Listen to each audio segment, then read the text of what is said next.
Musulman kişi her ýagdaýda bolsa da Allah Teala şükür etmelidir. Allah Teala'nın takdirine razı bolmalıdır. Ne şükür bolmalı değil. Müslim'de Ebu Hureyre radıyallahu anh'tan haber verilen hadisinde Peygamberimiz sallallahu aleyhi ve sellem diye "Unzuru ila men huve esfel minkum ve la tanzuru ila men huve fawqakum fehuve ecderu en la tezderu ni'metallahi aleykum."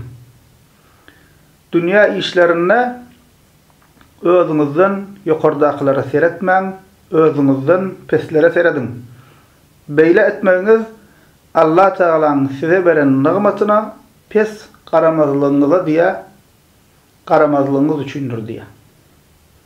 Çünki insan hemişe özünden yukarıklara seyredip özünden dünýäwi işlerde maddi tarapdan öý ulag eklenç oşuga meňdeş islenlik dünýäwi tarapdan özünnäkiden yukarıklara seyredip ýörse hiç haçan elindäki kadryny bilmeýär we gözi açgözlükden açylmaýar. Baýdan baý we hemişe özünden ýokarka seyretjek, baý bolan ýene özünden ýokarka seyretjek şeýdik näme? Elindäki kadryny bilmeýär we bu da näme sebäp bolýar? Insanyň näşükür bolmagyna we elindäkini hem ýitirmegine sebäp bolýar. We şu ýer titremede ýakynlaryny ýitiren Siriýaly aýal maşgala gurrun berýär. Urşdan gaçyp diýär Türkiýe geldik. Öýümüzi, mal mülkümüzi ýitirdik diýip özümüz betbaht duýýadym diýär. Emma bu ýer titremede ýan ýollaşymy, çağalarmy, doganlarym, ýakynlarym ýitirdim. Hiç kimsesiz galdym diýär.